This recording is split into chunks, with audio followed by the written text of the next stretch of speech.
It's like West Virginia leaving Virginia to rejoin the United States. Okay, we're trying to rejoin the world. We're not isolationists, and we're certainly not imperialists. We don't have the wherewithal nor the desire to do what the U.S. We don't want those bases. We want to rejoin as neither isolationists nor imperialists, but internationalists who will work with our international partners, including the U.S. Or what's left of it.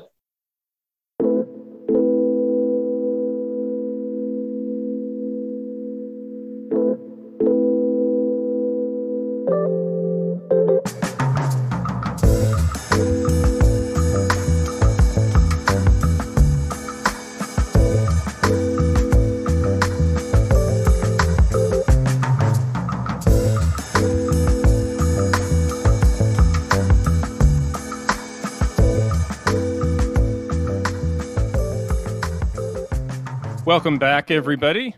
Today, we are going to finish up our interview with Matt Owen.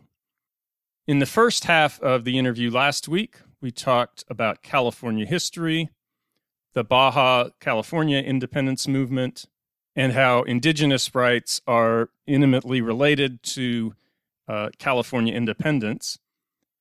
This week, we talk about some more contemporary issues. So we talk about current events that are going on in the United States and in California, and where the movement is now, and where we should be heading in the future, and how we can best take our message out to all Californians. Okay, we're back talking with Matt Owen. In the last segment, we talked about some of the history of California and how that relates to independence. And what I want to get into more now is a little bit more current, up-to-date issues about where we are now. So the independence movement, as you were telling me earlier, really got kicked off around 2016 because a lot of people got involved after the election of Donald Trump. And that was a big catalyst. And it seems to me that with the election of Biden, there was initially a sense among a lot of Californians that things might return to normal or the fever might have been breaking. And I didn't really think that much at the time. But I think they're slowly starting to realize what's happening. There was an editorial in the San Francisco Chronicle a couple of weeks ago that I thought was really interesting. I don't know if you happened to see it, but the San Francisco Chronicle, this is not some super leftist socialist publication. It's just a mainstream establishment newspaper. But the title of it was "American Fascism is Still Rising. What are you going to do about it, California?" I mean, just think about that title in the Chronicle. And I'll just read a little bit about it, get your reaction, your thoughts. So they say, quote, "We appear to be headed toward permanent one-party minority rule at the federal level. The unconscionable refusal of Democratic Senators Joe Manchin and Kyrsten Sinema to react to this open threat, as well as the near total absence of principled Republicans and GOP crackdowns on the precious few who exist, has left Congress's Democratic majority seemingly resigned to ride out the clock until the 2022 midterms sweep them out of power, possibly for good." And then there's California, the most powerful state in the nation, and the public face of the progressive movement, clearly has a duty to do something in response to the potential fall of American democracy, unquote. So that's pretty strong language. And, they didn't really explicitly come out talking about contingencies of what are we going to do if America descends into complete tyranny. But they did kind of hint at it. And this is the strongest kind of language I've seen in a publication such as this. Do you think that people are starting to come around, not just, activists and kind of people on the left, but just ordinary Californians are starting to realize that there's something there's something really going on in the United States that's dangerous and disturbing, and we need to think about what to do about it. Well, we're so diverse that it's kind of, like trying to stack water, get a sense of Californians thinking, because we all, like I say, we are so diverse. But definitely we have seen a move to the left in response to, in California, in response to Trump's moves to the right. There was a lot of hope from a lot of people about Joe Biden that he would return things to normalcy. Well, you can't run the sausage grinder backward and get pigs, okay? It's not the same situation. Furthermore, Joe Biden is about as effective and anti-fascist as Paul von Hindenburg was in the Weimar Republic for a lot of the same reasons, committed centrist, right? He's at the end of he's at the end of a lot of things, actually, both of them. And so they really had a hard time, keeping up with the fascists. In the case of Paul von Hindenburg, he actually won the presidency of the Weimar Republic. But because of the peculiar constitutional situation, he get to appoint the chancellor, and he appointed Hitler. Okay, so Hitler lost the presidential election. What was it, 32? This is at the same time FDR is coming up, right? On this side of the pillow. And a lot of things are happening. There's tumultuous elections. There's the tumult inside the Communist Party of the Soviet Union as Stalin's rising. There's a war between Japan and China. This is what the Chinese call interesting times, and we were living in them.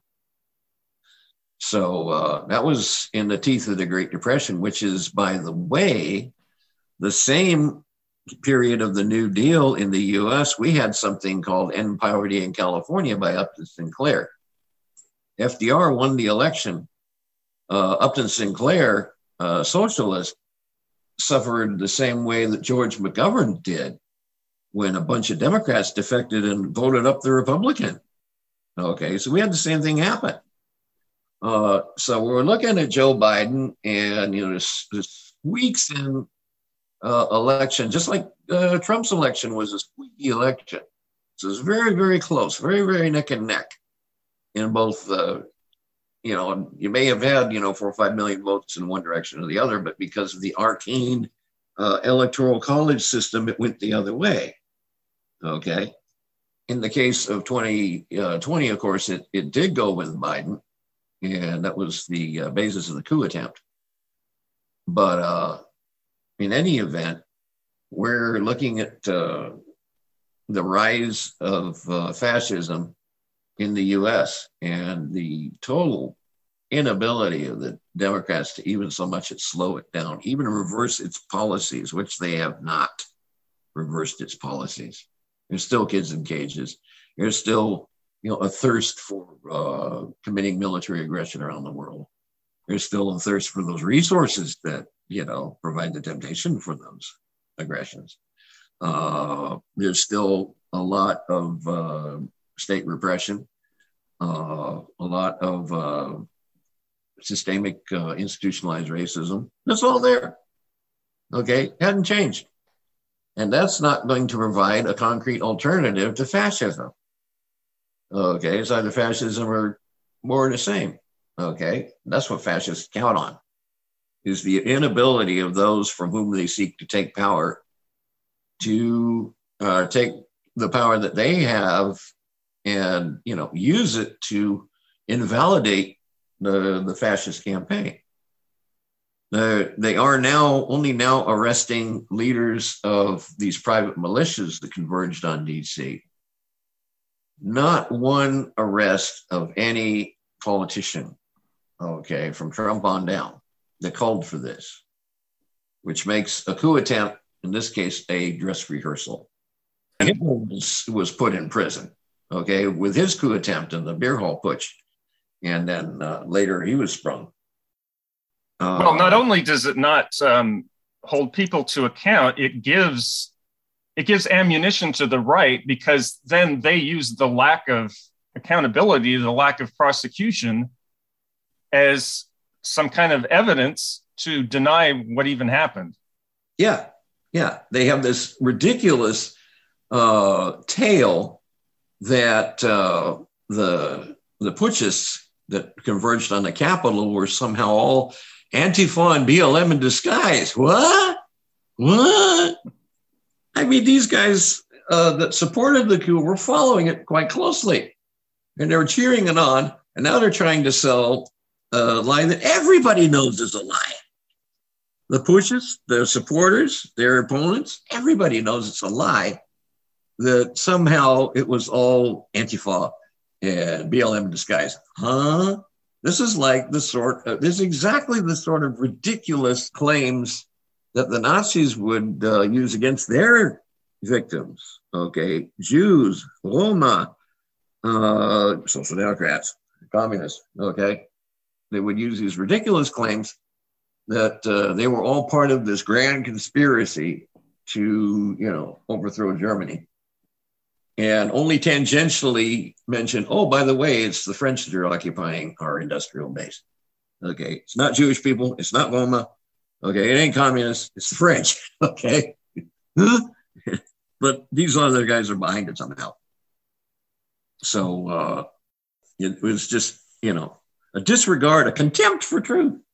An absolute contempt for truth. They just say what they want, makes them feel good at the moment. They've turned their backs on reality. They've gone from psychopathy to psychosis. Okay, they've gone to psychosis, mass psychosis, and that's where fascism thrives. That they can say something 1 minute and then contradict themselves, and the arms go up. So we're watching the fall of fascism. Now, here we are, California, annexed like Austria was to the right. Think about it. If there was a chance of either preventing or reversing the Anschluss, you're Austrian, say, like Hitler was, and you have these crazy people doing crazy things in Germany, and they want you to become part of the Reich. Wouldn't you resist it? If you're already part of the Reich and you had one shot, say you're Jewish, and you had one shot at leaving the Reich, wouldn't you take it? Like the Russians in Crimea, wouldn't you take it when they're saying death to you guys? Okay, wouldn't you take the chance to leave? And my God, California has a larger economy than Russia. Think about that. That huge country. We got a larger economy. We pulled past the UK because they are having problems like ours. They withdrew from the EU without so much a how do you do to the Scots, the Irish, and the Welsh, who didn't want to withdraw from the EU. Now the Scots are getting ready for another referendum to exit Brexit, okay, and rejoin the EU. It's beginning to catch on in Wales again. And Sinn Féin is making huge strides in the 6 counties, because what they're pointing up to their fellow Northern Irish is that, okay, with Brexit, you can stay in the EU or you can stay in the UK, but you can't do both. And so they're making huge strides in the formerly hostile communities in the 6 counties. So there's a lot of political hurly-burly. Again, like in the 1930s, it's interesting times all over the world. We're living in a 6th mass extinction. And that right there is where we vitally need to bring down the US empire, because the US empire is what's standing in the way of solving the problems and reversing the mass extinctions, or at least halting it. So is that your response to a lot of progressives in the US? This is an argument that I will get. They have a lot of pushback. And their argument is that by pushing for independence, that we're abandoning more progressive and more left parts of the United States. What's your response to that? My response is that the U.S. has always had this role in the world. Okay, it thinks it has one role, but in fact, it is a fang stuck in the neck of the world. Okay, that much is clear. I mean, look at all those U.S. military bases, right? And look at the regimes they prop up. So, first of all, they're deeply deluded about what the U.S. is actually. Secondly, as the direction, they think they had their shot, right? They had their shot. Well, first of all, Bernie Sanders and the DNC just blocked him. Okay. Bernie Sanders, I think, could have beaten Trump both times, hands down, but they never had the chance, right? The DNC, after the triumph of George McGovern in 1972, they changed the rules to maintain the power of their ruling clique, and they've done it ever since. Okay, there's nothing democratic about the so-called Democratic Party. Ironically enough, the Republican Party, in that sense, was procedurally more democratic. Now, of course, Trump is putting an end to that, right? But the anti-democratic faction of the Democratic Party took it over in 1972 with George McGovern and the new thing about superdelegates and this and that. So it's a paper thin, and defended their right to do it in court as a private corporation, DNC Inc. So they're basically, they too are part of the mass psychosis, unfortunately. But there's a silver lining. The silver lining is our independence. What happened to the Soviet Union when Russia left it? No more Soviet Union. Okay. California, like I say, has the largest economy of any U.S. state. If it ceases to be a U.S. state, guess what? All that money's gone from the federal coffers, and we get to spend it as we choose. Okay. The reunification only strengthens that, because that means half of the country the U.S. was never in. Okay. Just as it strengthens their claim that half of the country the Mexican government was in. Okay. But definitely, they only took over half of California, thank goodness. You know, when the defenders were forced out of Alta, what did they do? They went and set up the defenses of Baja, right? And now we're looking at a reunification to become an even stronger country to confront them. So we don't want to confront them. We want good relations. We want what the U.S. and Canada have. Can we achieve that? It's up to them. I mean, Canada had to fight for its independence for the U.S. Okay. At the same time, the U.S. was fighting for its independence from the U.K., Canada was fighting for its independence from the U.S. and achieved it. Right. So there's no reason that we can't have the same sorts of relations that the Canadians have or the Mexicans have, despite the fact half their territory was taken. There's no reason. The only reason that we can't achieve that is if the U.S. doesn't allow it.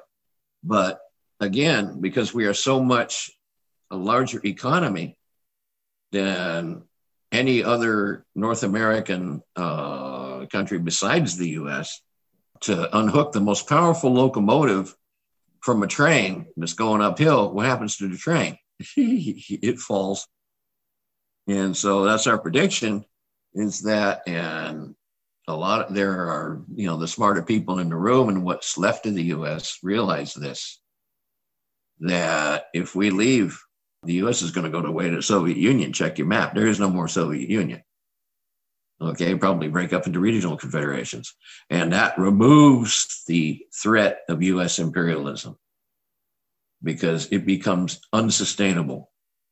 Okay, none of those regional confederations can maintain those 400 plus bases.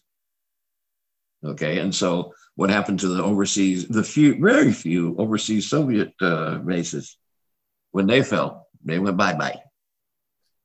Do you think most Californians who don't pay attention to politics regularly are just, getting by with their lives, do you think they really understand how dire the situation is? Do you think they're really getting what the fascist threat is. I have a feeling that's because we're kind of we have some kind of protection because we have a more progressive state, and we have, you know, a state that does kind of protect us from the worst excesses.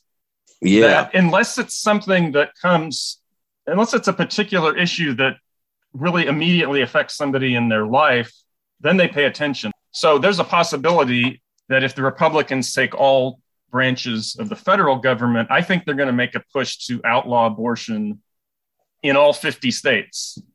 And that would be something I think that would, you know, then people would say, wait a second, this is affecting my everyday life. This is something that I can really see impacts me. But until it's something that's that immediate, do you see that people are starting to realize what's going on? With the rise of fascism in the U.S.? Well, yeah. Not as such, not as the rise of fascism in the U.S. Well, let's take the problems that we have right now and look at them. On the one hand, as far as going a step away from the U.S. federal government, that is rapidly happening. It already happened in the case of our marijuana laws, right? It already happened in the case of declaring California a sanctuary state that would not cooperate with the federal authorities. And we have a move now to go to single payer in California. If we do that, people from all over the U.S. are going to come here, okay, to take advantage of the single payer. Of course they are. We don't yet have an international border, and people who come here for that are coming for a reason. And we can use that, okay, to build support.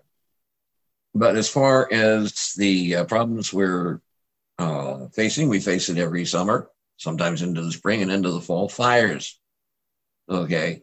Those fires are making an impression as something different has to be done, okay? It's one thing to have a bunch of homeless people, which we also have, that the right wing can exploit, okay, to build up a hate campaign, and it's happening, all right? It's another thing to exploit the high gasoline prices to blame the left for high gasoline taxes, that sort of thing. But as far as being able to exploit the climate crisis as it affects us, it's very hard for the right wing to exploit that. Okay, we can. But as far as the right wing to be able to exploit that, it's very difficult for them. They can't blame it on Antifa or BLM, right? They can't blame it on people who have been screaming about it, okay? And they've been trying to reassure people that it's not for real. It's not, High Brazil is not sinking, okay? It's awfully hard for the folks who are saying High Brazil isn't sinking to exploit the fact that it's sinking, okay, as we are. So, physics, as Greta Thunberg would say, physics is on our side. But inaction is not an option. And more people are waking up to that. And then they're looking at the clown car over in D.C. And it's not just federal politicians. Our own governor is signing away our rights to our coastline, okay, with all kinds of leases and whatnot. We haven't even been able to manage the return of water to the indigenous people, okay? This is from my hometown, Strawberry Creek, Nestle. It still belongs to Nestle, despite the fact that the springs now have been returned, okay? So there's a lot of things that politics as usual just isn't cutting it. And people are facing a political choice between the two mainstream parties of a wet noodle versus a jackboot, right? Neither's going to be, the wet noodle ain't going to help you very much to resist the jackboot. You got to put in some caltrops, some political caltrops. And that's what we intend to do. the U.S. and the system that it upholds, because it sure don't uphold us, right? These are fangs stuck on our necks, in the world's necks, in California's necks. It's time for California to leave the U.S. in order to rejoin the world of the living and the sane, okay, which the U.S. is neither. And, the sort of silver lining is that, again, with the most powerful locomotive all of a sudden pulled out of the train, the odds are excellent that the U.S. will go away to the Soviet Union.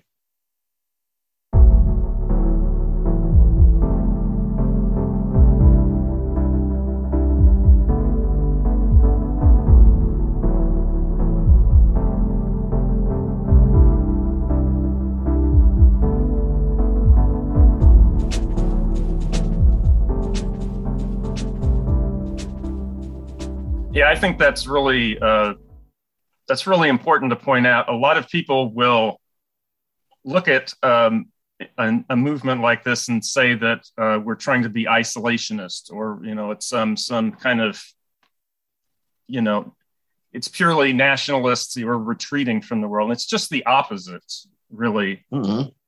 Trying to rejoin it. We're trying to rejoin. Yeah. It's like you're in a family that's isolationist and is not engaging with the world, and as long as you're in that family, they're keeping you from interacting. And so the only way, it's kind of like ironic that the only way that you can re-engage with the rest of the world is to extract yourself from the situation that you're in. Yeah, it's like West Virginia leaving Virginia to rejoin the United States, or Chiapas leaving Guatemala and the Central American Confederation to rejoin Mexico. Okay, we're trying to rejoin the world. We're not isolationists, and we're certainly not imperialists. We don't have the wherewithal nor the desire to do what the U.S. We don't want those places. Okay, we want to rejoin as neither isolationists nor imperialists, but internationalists who will work with our international partners, including the U.S., right? Or what's left of it. Let them figure out what the hell they're going to pay for all them bases without us, okay? That's their headache. But we are internationalists, have been since the get, okay? The Spanish colony was a colony with over 100 indigenous nations, right? Until they, reduced them to serfdom. And a lot of them successfully resisted that move, by the way. We don't have the wherewithal nor the desire to impose our way on anybody. But, if you violate our flag of peace, that's why I found our 1836 battle jack so prophetic. It's a flag of peace with a star of liberation, right? It warns people. That's why they kept the star big, by the way, so it wouldn't be mistaken for a flag of surrender. Right. So they have a huge star, and it's like, well, okay, we come to you in peace. We fly the flag of peace. You violate that and be warned by that star of liberation. That's got some sharp points on it. Okay. You don't want to violate that. Not a good idea. It's sort of like Switzerland on the question of war and peace. Switzerland, one of the reasons it's been at peace is because the cantons won't let it go to war. It's, the cantons of Switzerland are extremely strong. And in order to declare war or sign a treaty or enter into an international organization, it's got to have this consent of all the cantons. That's why they were so late coming into the United Nations. That's also, by the way, why they were so late to give women the vote. Okay, because it has to have the consent of the cantons now. If the reunified California is a federal republic with the sub-federal units being our indigenous nations, how eager do you think they would be to consent to a war, given what happened to them because of wars? Okay.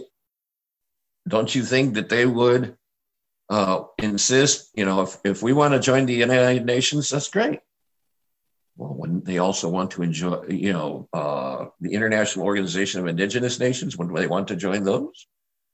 Okay, so they become a kind of break on any sort of aggression by California's government.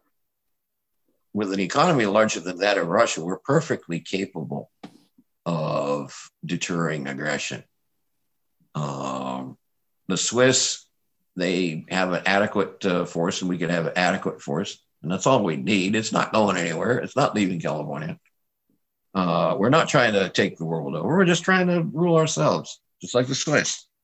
And they have the means to guarantee that. They have a huge reserve force, which consists basically of every household, and is organized by canton. Each canton takes a responsibility to defend itself. And then they have mobile units of the higher tech stuff. So we're perfectly capable of defending this country, California, quite cheaply. Quite cheaply. We definitely don't need weapons of mass destruction. And that frees up a lot of resources for other uses. Yeah, I mean, look at what happens to the federal taxes that we pay out. You know, we're paying for all them bases. We're, paying to prop up these horrible governments, right?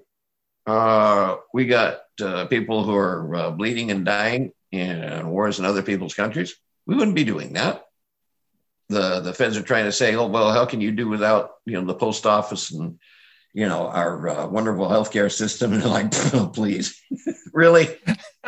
Okay, the healthcare system, there is no healthcare system. There is no healthcare system, yeah. Yeah, and we just got through a period in which the federal government was sabotaging its own postal service. You think we're going to do that? Come on. CalPost is going to be nothing like that. When I look at our history, and I look at the crisis of the Great Depression, we had our own plan, Upton Sinclair's plan to end poverty in California. We can do that. Okay, he had three components. California Authority on Land. Well, what are we planning to do? Return the land to those from whom it had been stolen, right? And then negotiate with them to figure out what to do. Next, California Authority on Production, in which, he's dealing with Sinclair's dealing with the idle factories during the Great Depression. With us, it's more trying to get the plants that we have to produce what we need so that we can survive, okay?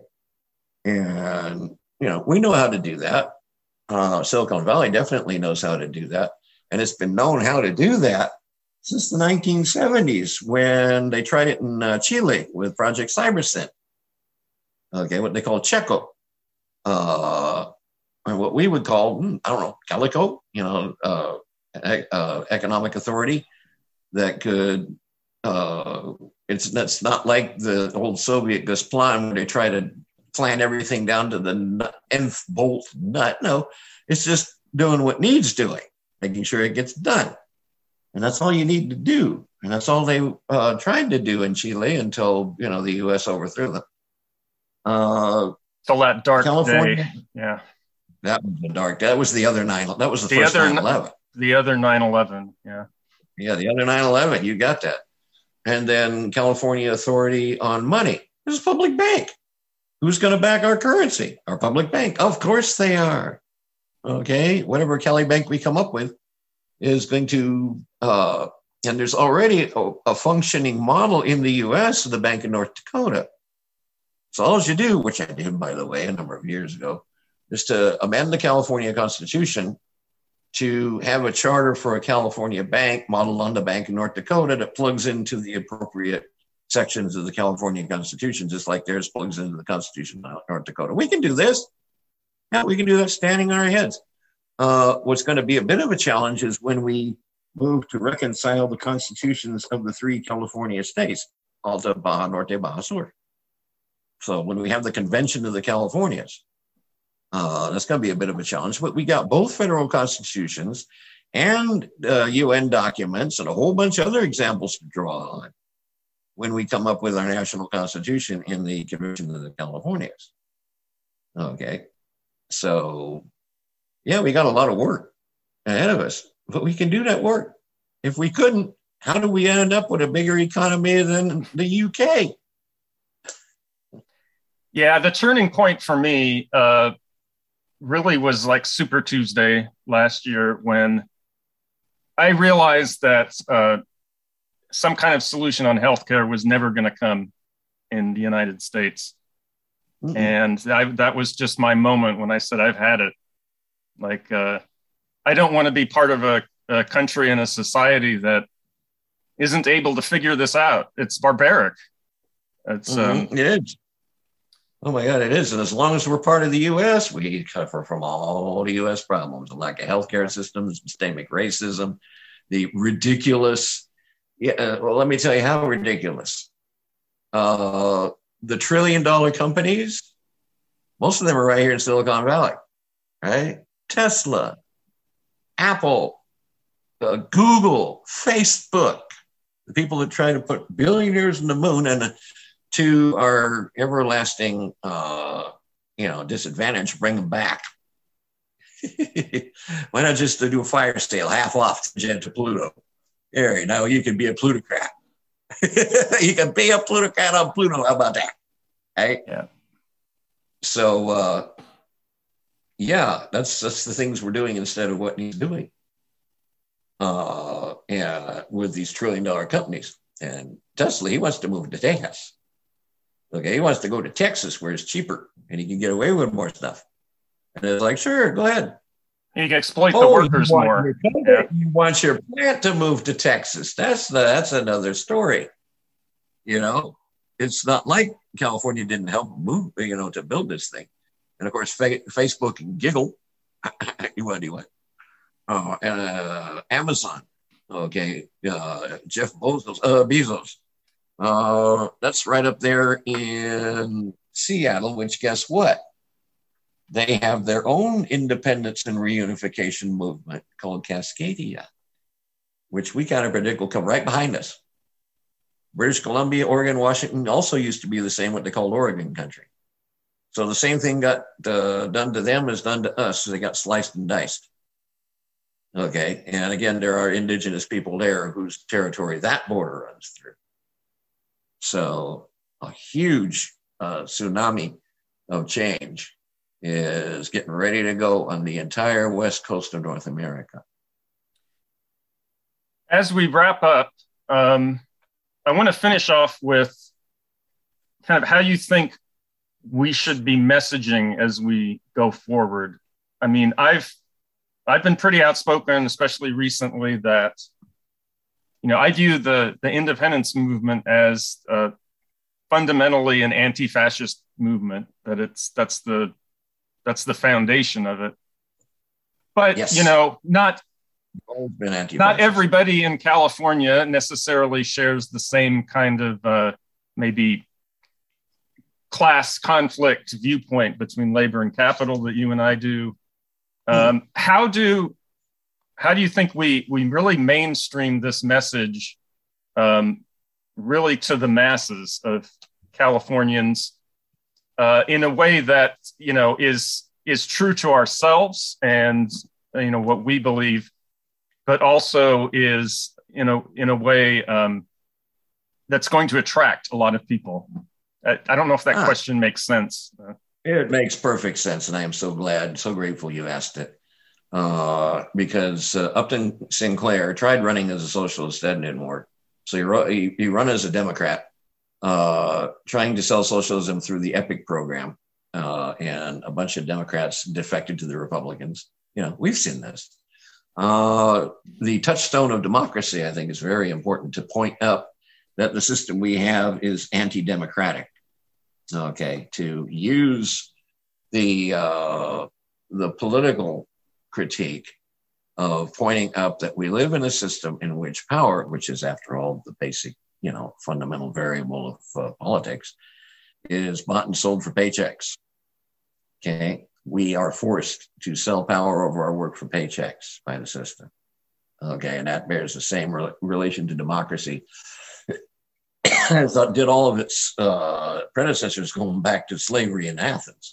Okay, why do you think that they loved them Athenan buildings so much? Right?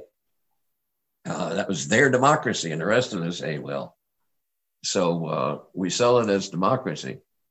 And a problem with socialism is that, it's passed between more hands than a lady of the evening. And it's been so true that Karl Marx wouldn't use the term. He hated it because it had so many different contradictory meanings in his day, right? And then Lenin kind of tried to use it to reconnect with the movement as a whole, and then says, well, what we mean is specifically what Marx was talking about, blah, blah, blah, and off you get, right? But it was in the introductory chapter of Capital that Marx made the political argument that this is a system in which power is bought and sold for paychecks. It is that. So, we end up being defenders of democracy against fascism.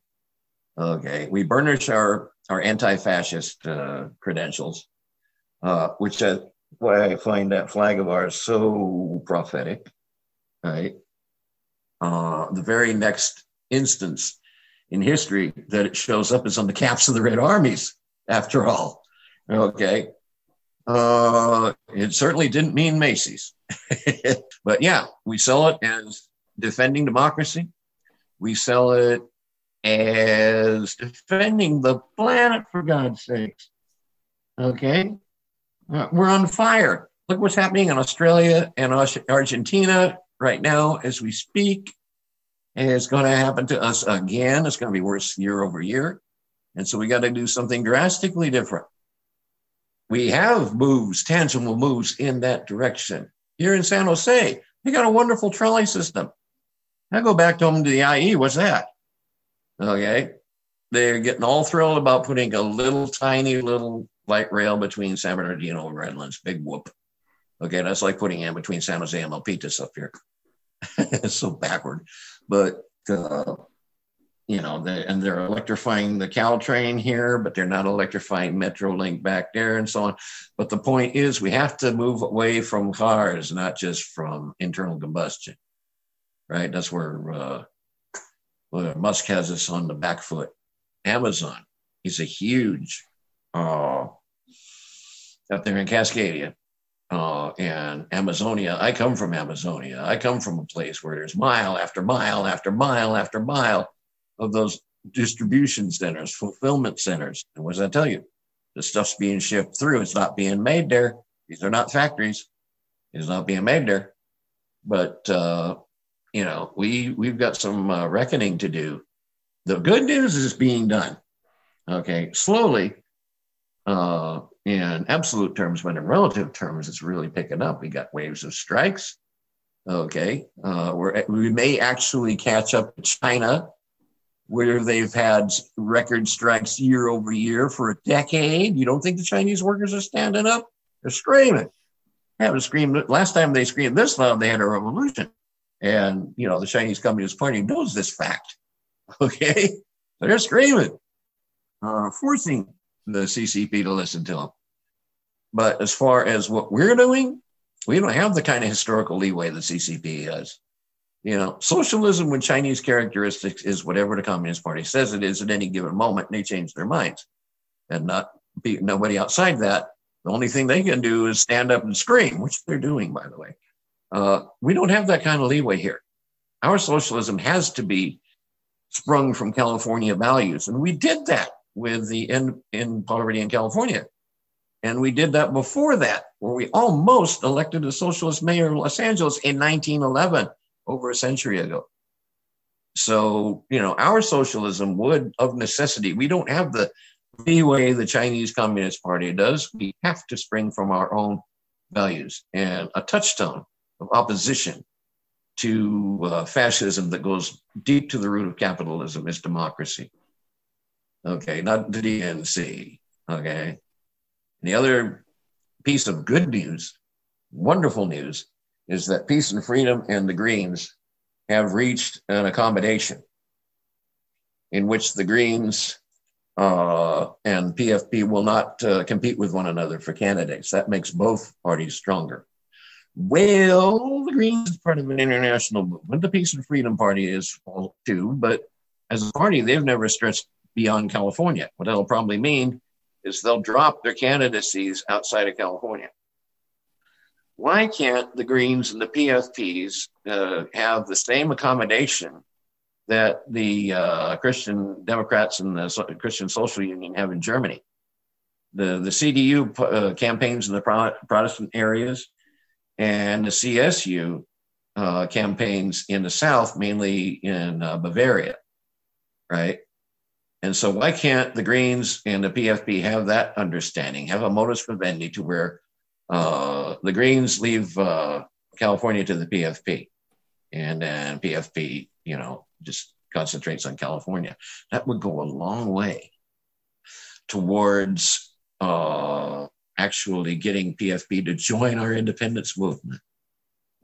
I'm part of a very small group of PFP people called Independence for Independence. We are the California Independence branch of the PFP. We're quite small, but what if we convince the California National Party to look at the platform of the PFP, and aren't those California values they stand for? Look at the platform of the Peace and Freedom Party. What else are those but California values for which they stand, and stand quite strongly and consistently? Okay. If California National Party, which hasn't broken the threshold that PFP broke in 1968, and the Greens subsequently, what if they became the California independence tendency within the PFP, which is a multi-tendency party? Right now, the strongest tendency is Party for Socialism and Liberation. That's why Lariva keeps coming up by it, right? So the good news is that a combination between the PFP and the Greens, and I've been hitting CNP, it says, look at the platform of PFP. Aren't those California values that you can get behind, right? The only difference between you and anybody else in the PFP is you're for California independence, and you would immediately become a leading tendency within the PFP, immediately. So yeah, there's a lot of opportunities out there. Thank goodness. I think that's a great note to end on. So I want to thank you for this discussion. I think it was really great. We hit upon on so many different topics and issues. I'll try to keep up. Is there any way that people can contact you or learn more about organizations you're involved in? Independence for Independence is out there. As are a bunch of other efforts. There's the California Liberation Guard. There's the California Liberation Organization. These are all Facebook presences that have some history behind them. I mainly work through Facebook. I got a Twitter account that I almost never use, but other people do.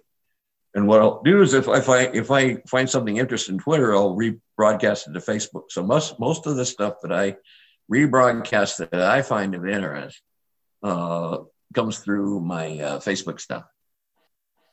Thanks again, and have a great rest of your day. You too. Viva Gran California Libre, workers of the world unite. Viva Gran California Libre.